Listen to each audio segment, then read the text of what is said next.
Reggie, Paul, what bridge is this? And the next weekend, emergency responders received this call. 911, where's your emergency? This is Kenny Campbell.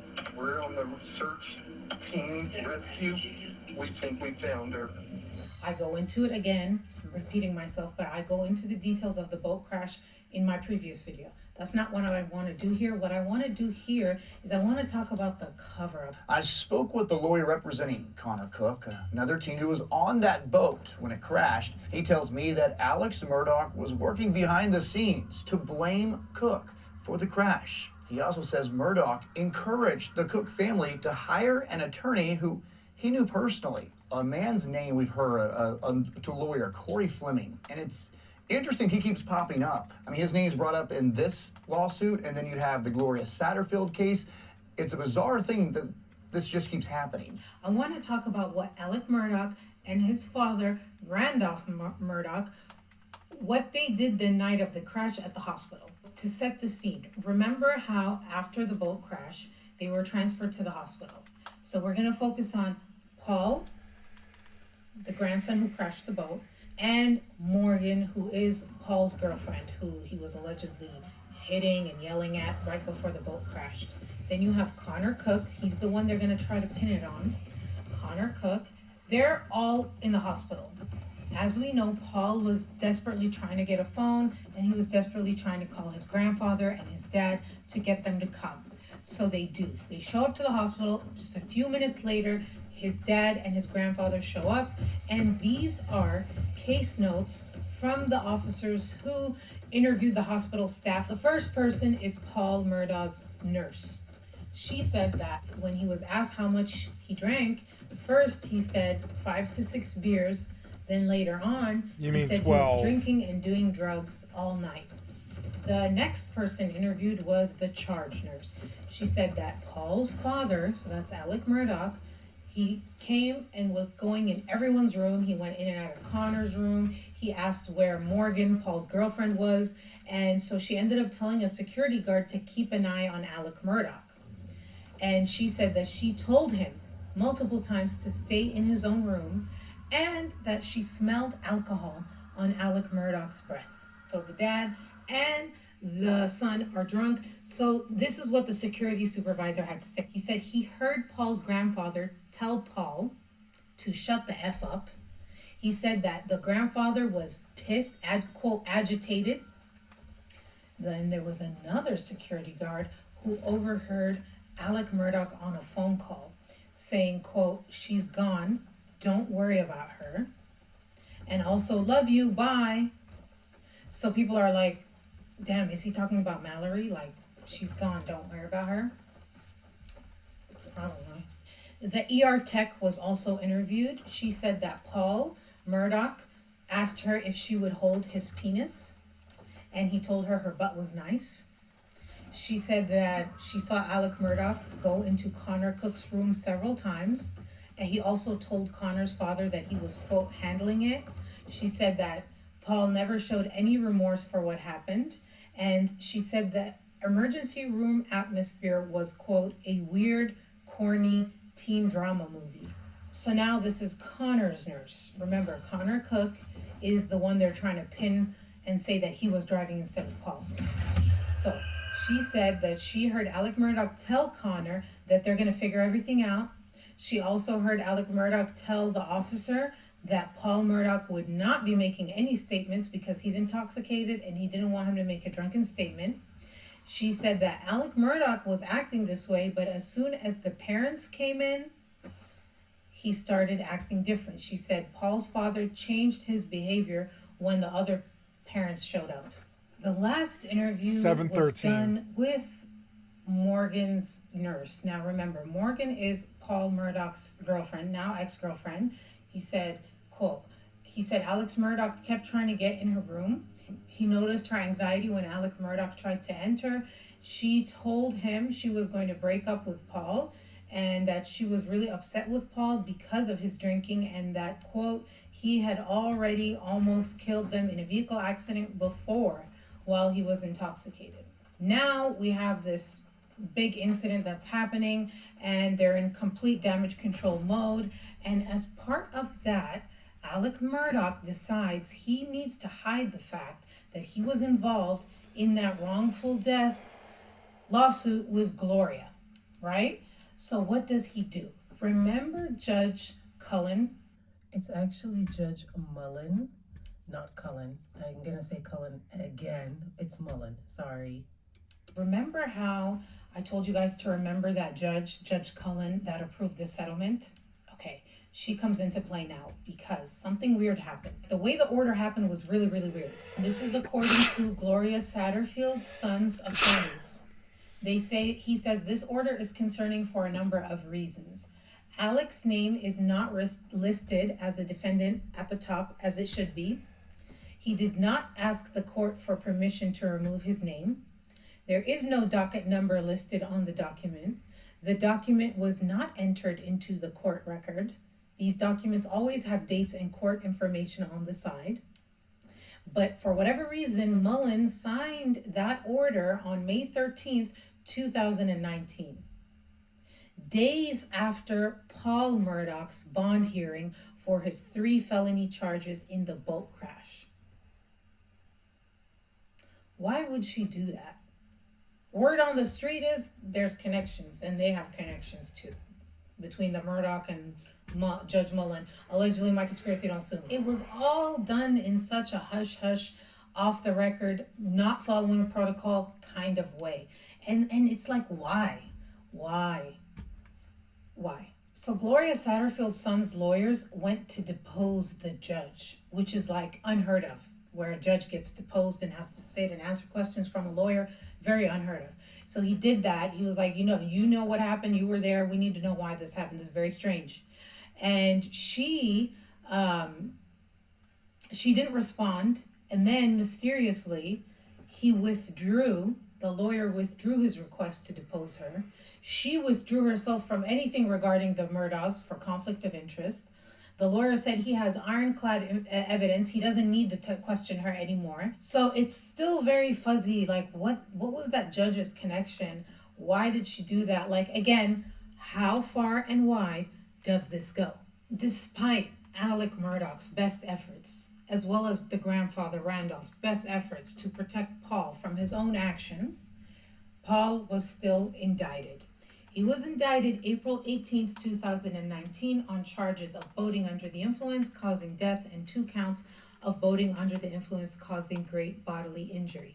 Now get this, the same month Paul was indicted, in April, Maggie Murdaugh meets with a divorce attorney. And it said that she met with him in late April. This is what people are saying, but according to Alec Murdaugh's attorney, they were in marital bliss. Problems in Maggie and Alex's marriage? Absolutely none. And I trust me, I was with them for almost 2 years. I represented Paul. So soon after, days after her son gets indicted, she's now meeting with a divorce lawyer. And it turns out there are a lot of issues in Alec and Maggie Murdaugh's marriage. Apparently, she's investigating his finances. Why? Because checks were bouncing. She was writing checks to charities. They were bouncing. She was like, oh, there must be some sort of mistake. Then she would find out, no, there's no money in that account. She would go to Alec like, what? This is, oh my God, the humiliation. Like, the check to the charity and it bounced. And he's like, don't worry. Always, he was like, don't worry, I got this. This is my stuff. I'm taking care of this. You don't worry. We'll figure it out.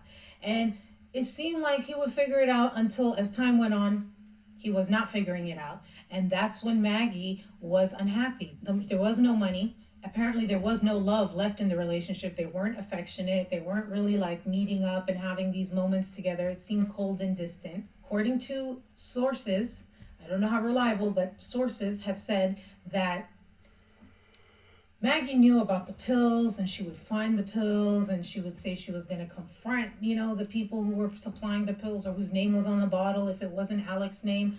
But nobody really knows if she did that. It seems like she turned a blind eye to certain things as long as the cash was flowing. And once the cash stopped flowing, she's like, oh, what am I dealing with this for? My conspiracy allegedly don't sue me. I don't know if that's what she said. I'm theorizing. And then, less than 2 months after Maggie met with that divorce lawyer, her and her son Paul would wind up dead. And who found them? Alec Murdaugh. Where were they? On the Moselle property.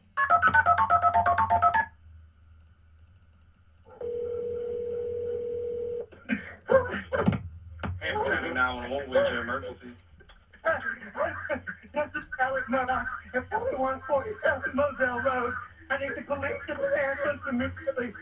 My wife and child. And all to the dog kennels, and that he called 911. It was 10 p.m. at night. This same source that talked about the marital problems and all that, they also said that Maggie loved the dog kennels and going to the dog kennels, and that Alec Murdaugh actually didn't care for those dogs in a like pet loving kind of way. They were more like hunting hounds, working dogs, and that he was never by the kennels. And that in fact, Maggie was going to the kennels routinely, and she was trying to get Paul to come with her because she saw that he was starting to have sort of like addictive tendencies and drug abuse, and she was worried he was taking after his father Alec, and so she tried to get him to do something productive and to be involved, distract him. Now that summer was coming, he was gonna want to party more, so she's giving him like projects to keep him occupied and distracted from partying. And so she would have him come and clean the dog kennels and do stuff with the dogs often. It seems like she had him doing these things with her when something happened. And that something is they were both shot dead. Although police haven't told us a lot, they have told us something. So this is what we know. Maggie was shot multiple times, including in the back with a semi-automatic rifle. A different gun was used on Paul, a shotgun. Paul was shot twice, in the face and in the torso, with the shotgun. One of these guns was the guns that the Murdaughs owned on their, remember this is a hunting property, so they've got guns, right? One of them was like their own guns. The other one, we're not sure, but they didn't specify like was it the automatic rifle or the shotgun that was a Murdaugh family gun. They found shell casings at the scene. They also asked for video surveillance system. The police took evidence from a swampy area near the house, like 2 miles from the house. They also took a 2021 Chevy Suburban that was registered to the Murdaugh law firm. They took that. They seized the guns as well.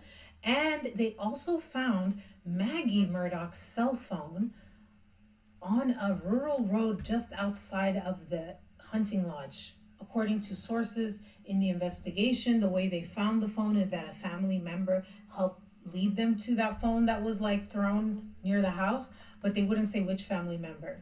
And when they took the phone, they put it with like DNA collection evidence, which is leading people to think that there might have been some DNA on the phone. That's what they're testing. So we don't know, maybe her DNA, someone else's DNA, we'll see. So the big question is, did Alec Murdaugh shoot Maggie and Paul? Did he do this? Did he have someone else do it? Like, is he somehow involved? That's what everyone wants to know. Now, he was named a person of interest. As you know, person of interest is not the same as suspect. People think that Alec Murdaugh has a motive. People say that he was extremely upset with Paul, not necessarily for killing someone, but for ruining the family name. Also, he was getting sued. Alec Murdaugh was getting sued for wrongful death because it was his boat. And then Buster, the brother, was also named in a lawsuit. Mallory's mom sued them because it was his ID that was used. And the lawsuit said that Alec Murdaugh knew his son Paul would be drinking and driving the boat, and that Buster knew his brother was taking his fake ID and buying alcohol, and therefore they're responsible. So now he feels like not only is he getting himself in trouble, he's getting the family in trouble. And then regarding Maggie, he's upset with her. She's trying to investigate his money. She's filing for divorce. She might take whatever little money he has left. And the theory is he killed them for their life insurance policy, because this is another rumor. I couldn't confirm it. Again, sources. And this was denied by Alec's attorney, although he also was caught in a few lies. So it's hard to know who to believe. But they're saying that there were life insurance policies on Maggie and on Paul, and that given the financial struggles that we're about to find out Alec Murdaugh has, he kind of did it because he was mad at them and he wanted the money. Is that what happened? I don't know. You decide. The interesting thing too is that Paul's body was cremated. Correction, it was actually Paul and Maggie's bodies that were both cremated according to the funeral home. So the next thing that happened is, the whole shooting when Alec claimed that he was shot in the head while had a flat tire. He was fixing it. I talked about it in my other video. At that time, he hadn't admitted to faking it. But at that time, we already knew that there were major holes in the story. He was airlifted for a superficial wound, which was weird. And then there was holes in the story with the tire. It was a run flat tire. He didn't have a spare tire. How was he changing the tire? It was just like the whole thing was weird. Murdaugh suffered a superficial head wound and was able to call for help. I'm resigning from my law firm and entering rehab after a long battle that has been exacerbated by these murders. The big question, are these two cases connected? And then that was when we had the whole head injury debacle where it was like no visible injury, and then they changed it and they were like computer error, major head injury. And then we saw the mugshot once Alec turned himself in. It's all very normal. Normal conditions. So no, we did exactly what's normal. This is being handled in a very normal fashion. After this whole head injury debacle, SLED came out and they announced, we're going to investigate this shooting because the story's not adding up. We don't know what's going on with Alec.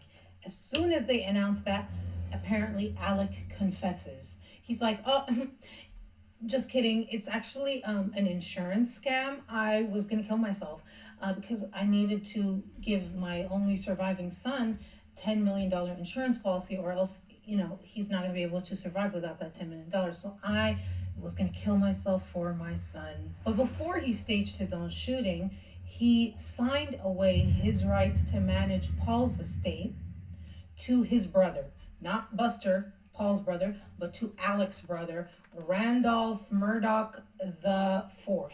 We ended up hearing about this scheme, and then the next day there was an arrest. They arrested Curtis Smith. Cameras captured the moment Hampton County deputies walked Curtis Smith into jail. According to SLED, Alec Murdaugh actually asked 61-year-old Curtis Edward Smith to kill him. He asked Curtis Smith to shoot and kill him September 4th. The plan, according to SLED, to help Murdaugh's surviving son Buster collect a $10 million life insurance policy. But it didn't work. Instead, Murdaugh told SLED what happened. Who is Curtis Smith, and did he have any ties to the Murdaugh family before all this? Smith may be related to the Murdaugh family. His obituary for his brother, revealing his mother's name was Emmeline Murdaugh Smith. We found out Murdaugh represented Smith in a personal injury lawsuit back in 2010. Had to have 3 discs removed out the back and got rods and screws in every place of them.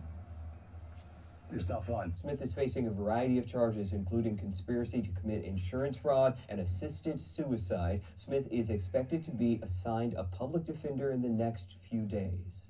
Now, who is Curtis Smith? Well, according to Alec's lawyer, he's Alec's drug dealer. According to everyone else, he's the fall guy. As with every conspiracy, there needs to be a fall guy. And a lot of people think that Curtis Edward, aka Fast Eddie Smith, is the fall guy. And he seemed kind of like crazy in the beginning when they first arrested him, but then later on, he kind of had cleaned up and stuff and did an interview, and he claimed he was set up. You feel betrayed. I consider him one of my best friends. He's like a brother to me. They painted Curtis as Alec's drug dealer who basically didn't give a crap and was willing to shoot him because whatever, he's a druggie, who cares, blah, blah, whatever. That was the story.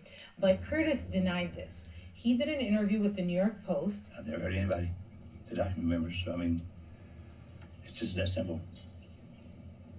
He said, I know what they're trying to say about me, and it ain't true. It was the craziest situation I have ever been involved with. I was set up to be the fall guy, and those damn pictures of me in the newspaper, I was looking at them this morning. They didn't let me take a damn shower. I get a call from Alec that Saturday afternoon to come to where he was, and I thought it was maybe to fix something, he said, pointing to his pickup truck that was his work truck. I had no idea what he wanted. I just went over there. He said once he got there, he found Alec Murdaugh in his car. He said Alec then got out of his car, brandishing a gun and waving it around as if he was about to shoot himself. Quote, I run over and we wrestled a minute together, me trying to get the gun away from him. Then the gun kind of went off above his head and I got scared to death and I ran to my truck and took off. He said he took Murdaugh's gun and threw it away. He didn't say where. Quote, I wound up with the gun. It was just plain stupid, just plain stupid. When asked if any bullet actually struck or grazed Alec's head, he shook his head. The gun kind of went off above his head and I got scared to death and I ran to my truck and took off, he said. I don't know. I just got out of there. When he was asked if he was Alec's drug dealer, he shook his head no. Here's where things get bizarre. The 911 call was made, which we haven't heard. I hope they release that. I would love to hear Alec Murdaugh call 911 and say he was shot. But the weird thing was that the helicopter was called, that airlifted him, it was called 12 minutes before the actual police were called. It arrived 9 minutes after the call and he was swept away, and then the police came way later. When they were asked why that happened, the Hampton County Sheriff said that they were, quote, tied up, and so another police department showed up, not the Hampton County Police Department. People are theorizing, okay, that they were intentionally delayed so that Alec could get away and there could be less, like people figuring out what was really going on. And so this whole scheme was to help Buster, which, by the way, where the fuck is Buster? Well, turns out he's in one of the family's properties. He was found here. They took pictures of him. He was like moving out or moving some stuff. There was a car. He was putting his stuff in the car. He did say that he spoke to his father, but he said, quote, to the media that was there, I have no interest in commenting on any of y'all's questions. He didn't say anything after that. And so that's where Buster is. After the whole Curtis arrest, we had Alec turning himself in. And man, was that a fall from grace. In the very courtroom and courthouse that he reigned supreme, generations of his family did the same. He walked in and he was shackled and cuffed and wearing the jailhouse scrubs and looking all feeble and shit. My, how the mighty have fallen. But even though he fell, there was a cushion, there was a safety net. He didn't fall that hard. Why? Because he was granted a personal recognizance bail, which is different than a surety bail bond. Your Honor, he has had a tremendous opioid addiction. The death of his wife and son have put him over the edge in terms of that addiction. And that is why one of the major reasons he's considering having himself killed. He and we decided he should call SWED. We asked him to record the conversation in which he detailed every element of what he is charged with today. Total cooperation. Gave him the name, told him about the gun, told him about the knife. He has fallen from grace, and that has had an extraordinary effect on him. So we'd ask you to allow him to go and help heal himself. A surety bond is not needed in this case, and if anyone wants to see the face of what opioid addiction does, you're looking at it. I've seen these type of cases before, and sometimes those who had everything and who are suffering a possible fall from grace are actually more of a concern than a hardened criminal who's been in this situation before. I don't feel that Mr. Murdaugh is going to be a risk to the community. $5,000 personal recognizance bond. His total bond is going to be $20,000 personal recognizance.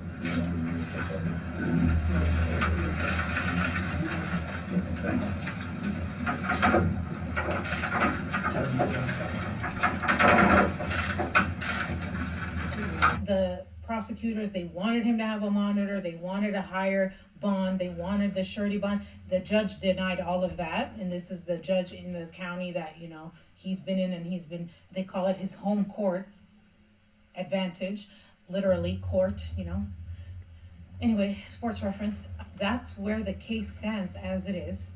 We know that there are more investigations coming. There's more stuff going on. I would love to know what you guys think. Do you think Alec Murdaugh is responsible for Maggie and Paul's deaths? How far and wide do you think this stuff goes? Like the whole cartel? And, I think it goes pretty the deep. Judges that are dirty. I think and, it's is that corrupt. I think conspiracy it's or a is that corrupt just the truth? case. I'd love to know what you guys think. Please tell me. Other than that, thank you guys so much for watching. Please subscribe if you haven't already, and I will see you guys in the next one. Bye.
It suddenly rained.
Thank you, Fact Feast, of like Bandits Roost, Mulberry Street, was an alley with a notorious reputation in what was already a dangerous and poor district of 19th century New York's Lower East Side. Not only did its inhabitants, who were mostly Italian immigrants, suffer terribly overcrowded and squalid living conditions in its tenements, but the neighborhood was also crime-ridden. The Bend on Mulberry Street was at the core of the infamous slum known as 5 Points, having been laid out to curve around the Collect Pond and low-lying wetland.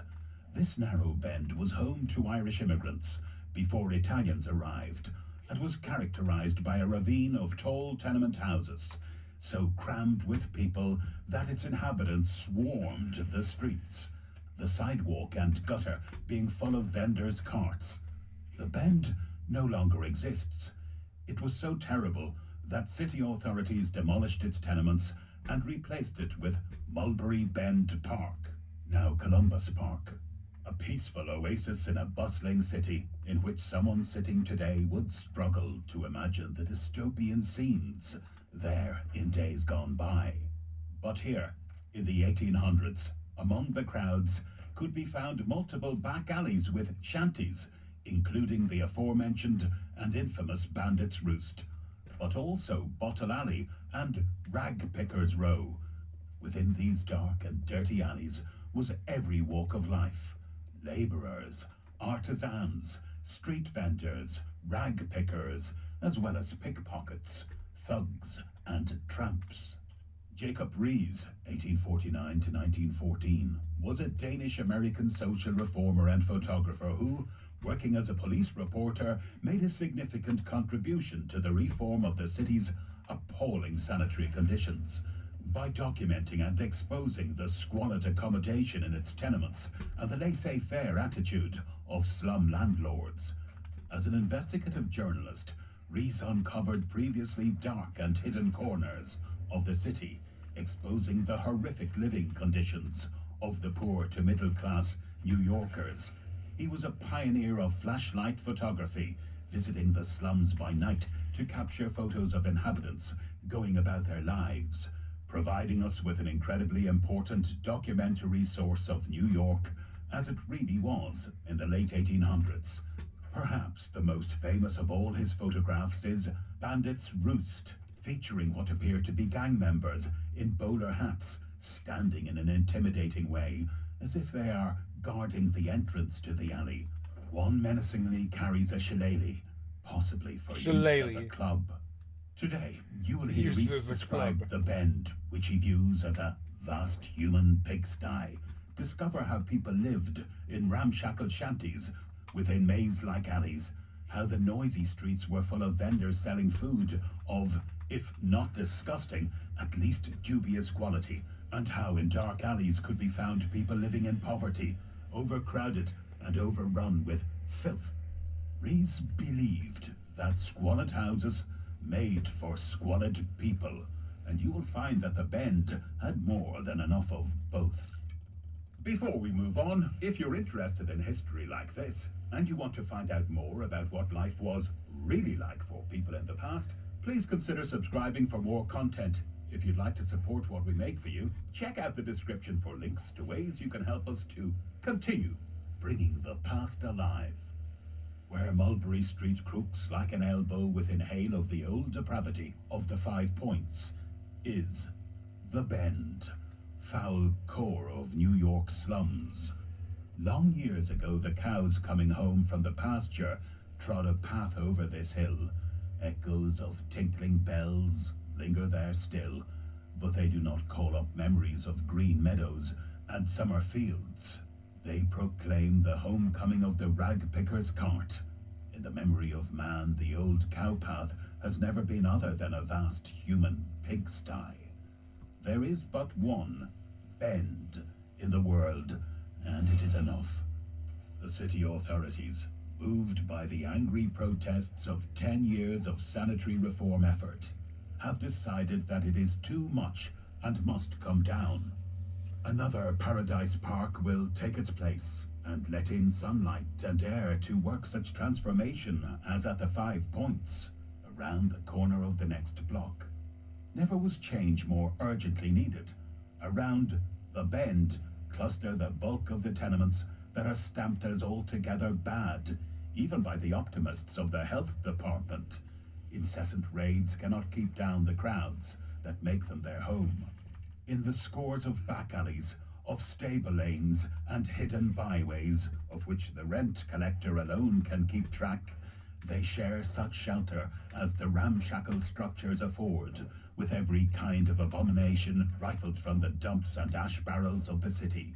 Here, too, shunning the light, skulks the unclean beast of dishonest idleness. The Bend is the home of the tramp, as well as the rag picker. It is not much more than 20 years, 1870, since a census of the Bend district returned only 24 of the 609 tenements as in decent condition. 3/4 of the population of the bloody 6th ward were then Irish, the army of tramps that grew up after the disbandment of the armies in the field and has kept up its muster roll, together with the inrush of the Italian tide, have ever since opposed a stubborn barrier to all efforts at permanent improvement. The more that has been done, the less it has seemed to accomplish in the way of real relief, until it has at last become clear that nothing short of entire demolition will ever prove of radical benefit. Corruption could not have chosen ground for its stand with better promise of success. The whole district is a maze of narrow, often unsuspected passageways, necessarily, for there is scarce a lot that has not 2, 3, or 4 tenements upon it, swarming with unwholesome crowds. What a bird's eye view of the Bend would be like is a matter of bewildering conjecture. Its everyday appearance, as seen from the corner of Bayard Street on a sunny day, is one of the sights of New York. Before him lies spread out what might better be the marketplace in some town in southern Italy than a street in New York. All but the houses. They are still the same old tenements of the unromantic type, but for once they do not make the foreground in a slum picture from the American metropolis. The interest centers not in them, but in the crowd they shelter, only when the street is not preferable, and that with the Italian is only when it rains or he is sick. When the sun shines, the entire population seeks the street, carrying on its household work, its bargaining, its love-making on street or sidewalk, or idling there when it has nothing better to do. Along the curb, women sit in rows, young and old alike, with the odd head covering, haggling over baskets of frowsy weeds. Some sort of salad, probably. Stale tomatoes, and oranges not above suspicion. Ash barrels serve them as counters, and not infrequently does the arrival of the official cart en route for the dump cause a temporary suspension of trade until the barrels have been emptied and restored. Hucksters and peddlers' carts make 2 rows of booths in the street itself, and along the houses is still another, a perpetual market doing a very lively trade in its own queer staples, found nowhere on American ground, save in the Bend. 2 old hags, camping on the pavement, are dispensing stale bread, baked not in loaves, but in the shape of big wheats, like exaggerated crullers, out of bags of dirty bed tick. There is no use disguising the fact. They look like they probably are old mattresses mustered into service under the pressure of a rush of trade. Stale bread was the one article the health officers, after a raid on the market, once reported as not unwholesome. It was only disgusting. Here is a brawny butcher, sleeves rolled up above the elbows and clay pipe in mouth, skinning a kid that hangs from his hook. They will tell you with a laugh at the Elizabeth Street police station that only a few days ago, when a dead goat had been reported lying in Pell Street, it was mysteriously missing by the time the offal cart came to take it away. It turned out that an Italian had carried it off in his sack to a wake or feast of some sort in one of the back alleys. On either side of the narrow entrance to Bandit's Roost, One of the most notorious of these is a shop that is a fair sample of the sort of invention necessity is the mother of in The Bend. It is not enough that trucks and dash barrels have provided 4 distinct lines of shops that are not down on the insurance maps to accommodate the crowds. Here have the very hallways been made into shops, 3 feet wide by 4 deep. They have just room for one. The shopkeeper, who himself within does his business outside, his wares displayed on a board hung across what was once the hall door. Back of the rear wall of this unique shop, a hole has been punched from the hall into the alley, and the tenants go that way. One of the shops is a tobacco bureau presided over by an unknown saint, done in yellow and red. There is not a shop, a stand, or an ash barrel doing duty for a counter that has not its patron saint. The other is a fish stand full of slimy, odd-looking creatures, fish that never swam in American waters, or, if they did, were never seen on an American fish stand, and snails. Big awkward sausages, anything but appetizing, hang in the grocer's doorway, knocking against the customer's head as if to remind him that they are there waiting to be bought. What they are, I never had the courage to ask. Down the street comes a file of women, carrying enormous bundles of firewood on their heads, loads of decaying vegetables, and the market wagons in their aprons, and each a baby at the breast supported by a sort of sling that prevents it from tumbling down. The women do all the carrying, all the work one sees going on in The Bend. The men sit or stand in the streets, on trucks, or in the open doors of the saloons, smoking black clay pipes, talking and gesticulating as if forever on the point of coming to blows. Near a particularly boisterous group, a really pretty girl with a string of amber beads twisted artlessly in the knot of her raven hair has been bargaining long and earnestly with an old granny who presides over a wheelbarrow load of second-hand stockings and faded cotton yarn, industriously darning the biggest holes while she extols the virtues of her stock. One of the rude swains, with patched overalls, tucked into his boots, to whom the girl's eyes have strayed more than once, steps up and gallantly offers to pick her out the handsomest pair, whereat she laughs and pushes him away with a gesture which he interprets as an invitation to stay. And he does, evidently to the satisfaction of the beldame, who forthwith raises her prices 50% without being detected by the girl. Red bandanas and yellow kerchiefs are everywhere. So is the Italian tongue.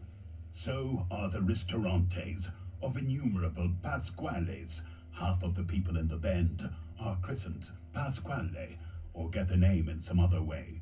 So are the banks that hang out their shingle as tempting bait on every hand. There are half a dozen in the single block, steamship agencies, employment offices, and saving banks, all in one. So are the toddling youngsters, bow-legged half of them, and so are no end of mothers, present and prospective, some of them scarce yet in their teens. Those who are not in the street are hanging halfway out of the windows, shouting at someone below. All The Bend must be, if not all together, at least half out of doors when the sun shines. In the street, where the city wields the broom, there is at least an effort at cleaning up. There has to be, or it would be swamped in filth overrunning from the courts and alleys where the rag pickers live. It requires more than ordinary courage to explore these on a hot day. The undertaker has to do it then. The police, always. Right here, in this tenement on the east side of the street, they found little Antonia Candia, victim of fiendish cruelty. Covered, says the account found in the records of the Society for the Prevention of Cruelty to Children, with sores. Abuse is the normal condition of The Bend. Murder its everyday crop, with the tenants not always the criminals. In this block between Bayard Park, Mulberry and Baxter Streets, The Bend proper, the late Tenement House Commission counted 155 deaths of children in a specimen year, 1882. Their percentage of the total mortality in the block was 68.28, while for the whole city the proportion was only 46.20. The infant mortality in any city or place as compared with the whole number of deaths is just considered a good barometer of its general sanitary condition. Here, in this tenement, number 59.5, next to Bandit's Roost, 14 persons died that year, and 11 of them were children. In number 61, 11, and 8 of them not yet 5 years old. According to the records in the Bureau of Vital Statistics, only 39 people lived in number 59.5 in the year 1888. 9 of them little children. There were 5 baby funerals in that house the same year. Out of the alley itself, number 59, 9 dead were carried in 1888, 5 in baby coffins. In the model tenement across the way at numbers 48 and 50, where the same class of people live in greater swarms, 161 according to the record, but under good management and in decent quarters, the hearse called that year only twice, once for a baby. The agent of the Christian people who built that tenement will tell you that Italians are good tenants, while the owner of the alley will oppose every order to put his property in repair, with the claim that they are the worst of a bad lot. Both are right, from their different standpoints. It is the standpoint that makes the difference, and the tenant. What if I were to tell you that this alley, and more tenement property in The Bend, all of it notorious for years as the vilest and worst to be found any... Okay, guys, I'm very tired, and it's a Thursday night. I don't want to push it. I feel like I'm fading on you, and I don't want to do that, so I'm just going to go to bed. You have been watching Skycat Live. I'm a full-time variety gamer all day, every day. Put me on in the background. Click on the cast face to donate. Been at it since 9 a.m., and it's 12, so yeah, I think I probably will stop. It's been like 14 or 15 hours. I'm fucking tired, and I'd rather be up for tomorrow night, because tomorrow night is Friday night. So, thank you so much. What was that? Something fell. So thank you so much for your time. I am going to post this entire session on my YouTube channel, and I'm going to do so now. So I'm going to stop this video with a reminder to come to skycat.live, come to give me a donation, or come to my Twitch or my YouTube, give me a like, sub, or a follow. And thank you so much for your time, guys. I love you. So, and I will stop the recording here.